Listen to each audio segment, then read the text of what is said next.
Hello friends, welcome back my channel. तो friend, आज जो मैं आपके साथ शेयर करने वाली हूँ ना, ये पफ स्लीव्स मैं शेयर करूँगी। तो यहाँ पे मैं जो दिखाऊंगी ना, ये डिज़ाइन बहुत ही मतलब अच्छे हैं और बहुत ही सिंपल स्टेप में बन जाते हैं। तो इसके लिए मैंने ब्लाउज की जो स्लीव्स के जो लेंथ मैंने यहाँ पे ली है 9.5 इंच ली है। आप इसे 10 इंच भी ले सकते हैं, मतलब आपके हाइट के अकॉर्डिंग आप लीजिए इसे। तो मैंने 9.5 लिया है और यहाँ 3 इंच पे मैंने ऊपर से जो मार्क करते हैं ना, तो ये लिया है और ऊपर से एक्स्ट्रा कपड़े हैं उससे ही हम पफ को रेडी करने वाले हैं। तो पहले हमने 9.5 पे मार्किंग किया, जहाँ पे अभी मैं स्केल रख के मार्क कर रही हूँ, और नीचे में मैंने 2.5 इंच ले लिया यहाँ पे। और ये जो लिया है इसे, और यहाँ से फिर हम 4.5 इंच की मार्किंग कर रहे हैं, और यहाँ पर भी मैं नीचे में भी 4.5 इंच, जिसे हम गुलाई देते हैं ना, तो वही गोलाई हमें यहाँ पर देनी है। मैंने यहाँ पे ऐसे करके, ये तो यहाँ से हम एक बोट शेप में देंगे, लेकिन यहाँ अभी हमें क्योंकि ऊपर से हमें स्लीव्स कटिंग करनी है, तो यहाँ मैं सिर्फ ऐसे आपको शेप दे रही हूँ। आप ध्यान से देखिएगा कि अभी हमें ऊपर जा कर के शेप लेनी है। तो यहाँ से आपको ऐसे करके एक बोट शेप देनी है हाथ से। और उसके बाद में अब ये यहाँ पर जो है, ये नीचे की जो गोलाई है आप उसे ले लीजिए। मैं यहाँ पे 6 इंच है और 1 इंच एक्स्ट्रा लेकर के मैं यहाँ ले रही हूँ, और एक शेप दे करके जो एक्स्ट्रा कपड़े हैं वहाँ पे हम लाइनिंग खींच लेते हैं। तो ये हो गई है। अब चलिए, अब ये तो सिंपल नॉर्मल जो स्लीव्स होती है वो कटी है। अब हमें यहाँ पफ स्लीव्स के लिए ऊपर से मैं यहाँ पे 4.5 इंच ले रही हूँ। आप 5 इंच भी ले सकते हैं, मैं यहाँ पे 4.5 इंच ले रही हूँ। और जैसे नीचे में 4.5 लिया है, वैसे ही ऊपर में 3.5 इंच पे मैं मार्क कर रही हूँ, 3.5 पे। तो 3.5 पे हमने मार्क कर दिया है यहाँ पे 3 इंच पे, और ये हुए। अब हम इसे शेप दे देंगे। तो ये जो शेप नीचे वाली शेप थी ना, वो शेप नहीं, अब हमें ऊपर से शेप मिलानी है और ये शेप देनी है ऐसे करके। तो ये इस तरीके से करके हमें ये गुलाई दे देनी है। तो ये पूरी शेप हो गई है, यहाँ पे आप देख सकते हैं इसे। और हमें चूँकि ऊपर से पफ देनी है, जैसा कि आपने देखा है थंबनेल में भी देखा है जिस तरीके से स्लीव्स है। तो पफ स्लीव्स की बहुत ही अलग अलग बहुत सारी वैरायटी है, बनाने का तरीका अलग है। ये जो है हाफ पफ है, फुल पफ नहीं है, हाफ पफ है, ऊपर से लेना है हमें। तो ये हो गए हैं। अब देखिए, मेन इसकी जो है ना, यहाँ पे हम कट, जहाँ से हमने नॉर्मल स्लीव्स कट की थी ना, वहाँ पे एक कट डालेंगे। ध्यान से देखिएगा, मैंने मार्किंग पूरी आपको दिखाई है। और यहाँ पर ऊपर से एक टॉप पे ले लेंगे, क्योंकि हमें जो पफ बनानी है ना, उसके लिए हमें मार्किंग करनी है। तो ये हो गई है। और यहाँ से हम जो फ्रंट आर्म होल की जो गोलाई देते हैं, उसे हम हल्का सा कट करके, यहाँ से 1/2 इंच जो कट करते हैं वो कट करके हमें निकाल लेना है। तो यहाँ पे फ्रंट वाली हो गई है, और कट डाल करके आप यहाँ पे कट डाल लीजिए, जिससे कि आपको पता है कि आपको पफ कहाँ तक देना है। तो ये हो गए हैं। अब चलिए, पफ देना है हमें। और यहाँ पर ये जो ब्लाउज़ के कपड़े हैं और ये जो कपड़े हैं ना, तो इसके साथ में हमें बनाने हैं। और काफ़ी ये इस टाइप के कपड़े पे बहुत ही अच्छी, और बॉर्डर वाले पे ना पफ स्लीव्स बहुत प्यारी लगती है। वैसे नेट स्लीव्स पे भी आप बना सकते हैं, नेट के कपड़ों पे बिना अस्तर के भी आप बना सकते हैं, और अस्तर के साथ भी बना सकते हैं। तो मैं यहाँ जो बना रही हूँ नहीं, अस्तर के साथ में बना रही हूँ। तो क्योंकि कपड़े जो ऊपर की जो फैब्रिक है ना, वो काफ़ी अच्छी पतली है। तो और मैंने यहाँ पे अस्तर भी पतले ही लिए हैं, ज़्यादा मोटा मैंने नहीं लिया है, जिससे कि ये पफ उठेगी। वैसे आप नेट की अगर स्लीव्स बना रहे हैं ना, तो उसमें फिर आप अस्तर मत दीजिए, और बिना अस्तर के बनाइए, बहुत ही अच्छी बनती है। चाहे तो आप अस्तर डाल भी सकते हैं, इसका कोई कुछ भी नहीं है, वो आपके ऊपर डिपेंड करता है। तो मैं यहाँ अस्तर के साथ में बता रही हूँ। बिना अस्तर के तो बहुत सारे वीडियोस आपने देखे होंगे, बट ये मैं अस्तर के साथ में आपको बताऊँगी। तो यहाँ पे ये हो गए हैं। अब चलिए, मैं यहाँ पर ये मेन फैब्रिक है, इसकी भी कटिंग हो गई है। तो इससे पहले हम यहाँ पर अलग अलग कर लेते हैं दोनों को। लेकिन क्योंकि अब हमें जो है ना मार्किंग करनी है, जो हमें लेनी है ना, कितने कितने पे हमें पफ के लिए प्लेट्स डालने हैं। तो वो प्लेट्स के लिए मैं आपको मार्किंग करके अभी दिखाऊंगी, और वैसे ही करके आपको प्लेट्स डालने हैं। क्योंकि अगर वैसे आप नहीं डालेंगे ना, तो फिर आपको आपकी प्लेट छोटी बड़ी हो जाएंगी। तो पहले हम क्या करते हैं यहाँ पर ना, कि पहले हम अस्तर के साथ में इसे हम अटैच कर लेते हैं, उसके बाद हम प्लेट की मार्किंग करेंगे। यहाँ पर मैं एक बारीक समोसा शेप वाली मैं यहाँ पे लेस डाल रही हूँ, जो कि मैं ऐसे डालूंगी कि बाहर से की तरफ ना निकले और चुभे नहीं। तो इसके लिए आपको क्या करना है ना, कि फ्रंट वाला जो ब्लाउज का फ्रंट पार्ट को सीधा रखना है, और उसके बीच में आपको लेस रख करके ऊपर से आप अस्तर वाले पोर्शन को डाल दीजिए, और डाल कर सिल करके आपको पलट देना है इसे। जैसे आप अस्तर के ब्लाउज में सिलते हैं ना, सिलने के बाद पलट देते हैं, तो आपको बीच में ही आपको ये वाले लेस को लेना है। तो चलिए, मैं इसे भी अटैच कर देती हूँ पहले साथ में। तो जिससे क्या होता है कि ब्लाउज में फिनिशिंग भी अच्छी आती है, और चुभते भी नहीं हैं ये स्लीव्स में। तो इसलिए मैंने न चुभे इसलिए मैंने इसे ऐसे किया है, और ऐसे आप फिनिशिंग के साथ में आप लगा सकते हैं।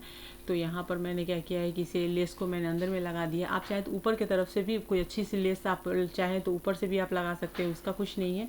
बट ये क्या होता है ना, चुभता है, इस वजह से मैंने इसे अंदर की तरफ से कर दिया है। तो ये हो गई है। अब इसे हम ऊपर से टॉप की सिलाई दे देते हैं, जिससे कि जो स्लीव्स है ये इसकी जो लेस है ना ये बैठ जाएगी अच्छे से। उसके बाद हम पहले राउंड शेप में मतलब पूरी स्लीव्स को अस्तर के साथ में अटैच कर लेंगे और तब मार्किंग करेंगे। और ये जो स्लीव्स काफ़ी अच्छी बहुत प्यारी लगती है, और ये इस टाइप से जैसे कि बॉर्डर वाली साड़ी हो ना तो उसके साथ में तो बहुत अच्छी जाती है, नहीं तो उसके साथ साथ ये नेट के साड़ी पे बहुत नेट वाली ब्लाउज़ है ना, तो नेट की ब्लाउज़ पे भी बनाइए, बहुत अच्छी लगती है देखने में। और फ्रेंड वीडियो पसंद आ रही हो तो वीडियो को लाइक ज़रूर कीजिए। चैनल पर पहली बार विजिट कर रहे हैं तो चैनल को सब्सक्राइब करके बेल के आइकन को ज़रूर क्लिक करके रख लीजिए, जिससे कि मेरे आने वाली वीडियो की नोटिफिकेशन आपको मिलती रहे। और सब्सक्राइब करने में या बेल के आइकन को क्लिक करने में या फिर कमेंट करने में, आपके एक लाइक करने में आपके कोई पैसे नहीं लगते हैं, इसलिए कोई कंजूसी मत कीजिए। जब वीडियो अगर पसंद आए तो लाइक ज़रूर किया कीजिए, और फैमिली फ्रेंड में शेयर कीजिए जो लोग स्टिचिंग वगैरह से रिलेटेड कुछ सीखना चाहते हैं उनके लिए। तो यहाँ पे इसे कट करके ये हटा दीजिए, क्योंकि बिगनर्स जो होते हैं ना वो ब्लाउज़ वगैरह बनाते समय उन्हें लगता है कि पफ स्लीव्स कैसे बनेगी। तो फ्रेंड आपने देखा ना कि एकदम बिल्कुल इजी है, इसकी मार्किंग करना कटिंग करना भी इजी है और इसे सिलना तो और भी इजी है। देखते ही देखते ये ब्लाउज़ बनकर रेडी हो जाएगी। तो मैंने दूसरे पार्ट को भी रेडी कर लिया है। अब चलिए मार्किंग करेंगे हम। तो इसलिए हमने कट पहले डाल लिया था ना, जहाँ जहाँ पे हमने कट जो एक्स्ट्रा हमने लिए थे ना 4.5 इंच ऊपर में, नॉर्मल स्लीव्स कट करने के बाद जो हमने 4.5 इंच ऊपर लिए थे उसमें ही हमें पफ रेडी करना है। तो मार्किंग कर ली। अब यहाँ पर मैं हाफ इंच पे मार्क कर रही हूँ, तो ये आप ध्यान से देखिएगा, मैंने हाफ इंच पे किया है। मैं आपको इसे मेजर करके भी दिखा सकती हूँ। तो यहाँ पर मैंने इसे कर दिया है, और आप अपने अंदाजे से भी चाहें तो एक बराबर से आप इसे मार्किंग कर लीजिए। देखिए मैं हाफ इंच पे, तो आप मैंने पहला जो लिया है वो 1 इंच पे लिया है, उसके बाद हम हाफ इंच पौन इंच या जो भी है, लेकिन एक बराबर रखिए। हाफ इंच रखिए, 1 इंच रखिए या पौना इंच रखिए, बराबर रखिए, लेकिन 1 इंच से ऊपर मत लीजिएगा, नहीं तो चुन्नट बनेगी नहीं, तो पफ उतनी उभरेगी नहीं। अब हमें एक तरफ से, और ये जो है ना आप देखते जाइएगा, चुन्नट को मैं ऊपर की तरफ दे रही हूँ। पहले एक तरफ से मैं सेंटर से सिलाई कर रही हूँ, पहले एक तरफ की चुन्नट डालूंगी, फिर दूसरी तरफ की, फिर इसी तरफ से अपोजिट, उसके अपोजिट ही हमें लेना है। ये हो गई। अब यहाँ से मैं फिर वापस से अब इधर की जो करूँगी ना, इसी की तरफ से उसी के साइड में आपको इसे फोल्ड करते जाना है। तो ऐसे कर करके आप ले लीजिएगा। और एक चीज़ और ध्यान रखना है आपको कि आप पूरी चुन्नट डाल लीजिएगा, उसके बाद आप पूरा माप करके देख लीजिएगा कि जो आपके ब्लाउज़ की आर्म होल है उसके हिसाब से इसकी आर्म होल है कि नहीं, कहीं कम तो नहीं हो गई। अगर कम हो गई है तो आप प्लीट एक कम कर लीजिएगा, अगर ज़्यादा हो गई है तो एक दो प्लीट आप यहीं पर बढ़ा करके आप इसे रेडी कर लेंगे। तो बस यही आपको करना है। तो मैं यहाँ पे करके और उसके बाद अटैच करूँगी ब्लाउज के साथ, और करके आपको दिखाऊंगी। बहुत इजी तरीके से ये बने हैं। तो यहाँ पे ये हो गए।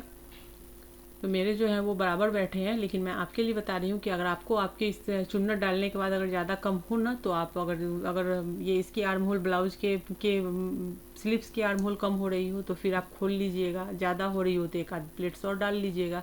लेकिन मेज़र करके अभी ही आप उसको ओके करके तब आप इसे अटैच करना शुरू कीजिएगा। बिना ओके किए नहीं कीजिएगा, नहीं तो बाद में वो कम ज़्यादा होना शुरू होगा तो फिर आप लास्ट में प्लेट डालेंगे तो अच्छा नहीं दिखेगा। तो यहीं पे आप प्लेट्स बढ़ा लेंगे या फिर प्लेट्स आप यहाँ पे यहीं घटा लेंगे साइड से। तो इस चीज़ का आपको ध्यान रखना है। तो बस इसमें अगर थोड़ा सा ध्यान रखना है तो यही रखना है। और ऐसे ही करके मैंने दोनों स्लीव्स रेडी किए हैं। अब चलिए मैं फटाफट इसे अटैच कर देती हूँ और अटैच करके दिखाती हूँ कि कितने अच्छे लग रहे हैं देखने में। तो एक एक करके मैं इसे अटैच करती हूँ। और सेंटर से ही मैं आपको कहूँगी कि सिलाई करने के लिए हमेशा मैं आपको बताती हूँ कि जब भी स्लीव्स अटैच करना है ना तो सेंटर से अटैच करना है आपको। शुरू से लेकर एक छोर से दूसरे छोर पे नहीं जाना है, क्योंकि कम ज़्यादा जो होगा ना वो लास्ट में आप मैनेज कर सकते हैं। लेकिन एक तरफ ही अगर बहुत ज़्यादा छोटा हो रहा है या बड़ा हो रहा है ना तो फिर पूरी स्लीव्स की फिटिंग ना गड़बड़ हो जाती है। तो इसलिए हमेशा सेंटर से कीजिए। अगर ज़्यादा भी हुआ तो आप लास्ट में उसे कट कर सकते हैं, अगर कम हुआ तो फिर आप वहाँ पर मैनेज कर सकते हैं। अगर आपकी कटिंग में कहीं कोई प्रॉब्लम हो गई है तो जैसे मुझे है यहाँ पर मैं बराबर ले लूँगी। थोड़ा बहुत चलता है, हाफ इंच अगर है कम ज़्यादा तो उसका कोई ये नहीं है, तो फिर आपको कोई दिक्कत नहीं है। अगर आप स्लीव्स आपकी हाफ इंच दोनों तरफ से अगर हाफ इंच कम पड़ रही है तो कोई दिक्कत नहीं है। हाफ इंच से ऊपर कम पड़ रही है तो फिर वो आपको फिर लास्ट में सिलाई में प्रॉब्लम आएंगी जब आपको मार्जिन छोड़नी होगी उस टाइम पे। तो यहाँ देखते ही देखते ये जो है ये स्लीव से अटैच हो गई है काफ़ी अच्छे से। और फ्रेंड इसके बैक पार्ट ये डिजाइनर है, जिसकी बैक पार्ट मैंने इससे पहले मैंने जो वीडियो डाली है उसमें आप उसे भी जा कर के चेकआउट कीजिए, आपको वो भी दिखेंगे। तो ऐसे मैंने आई बटन पे डाल दिया है उसके उस वीडियो को, इसकी जो बैक पार्ट है। और देखिए इस तरह से अटैच हो गई और मैंने पूरी ब्लाउज को सिल दिया है। तो फिटिंग विटिंग मैंने डाल दी और देखिए कितने अच्छे से पफ, और ये जब पहनने के बाद इसके पफ और अच्छे और प्यारे उठते हैं। और ये बैक पार्ट है जिसकी डिज़ाइन मैं पहले ही आपके साथ शेयर कर ली है। तो ये पूरी फुल ब्लाउज हो गई, बन कर के रेडी हो गई। तो देखते ही देखते देख रहे हैं ना आप में कि इसकी स्लिप्स भी अच्छी लग रही है। तो अगर अच्छी लगी हो तो कमेंट करके ज़रूर बताइएगा। इजी लगी हो तो भी बताइएगा कि आपको कितनी इजी लगी है। मैंने बहुत ही ईजी स्टेप में आपको सिखाया है। और ये जो ब्लाउज है बनकर रेडी हो गई। तो चलिए फ्रेंड, मेरी वीडियो पसंद आई हो तो वीडियो को लाइक शेयर और कमेंट कीजिए। चैनल को पहली बार विजिट कर रहे हैं तो चैनल को सब्सक्राइब करके बेल के आइकन को ज़रूर क्लिक कीजिए। और कोई भी क्वेरी हो तो कमेंट ज़रूर कीजिए।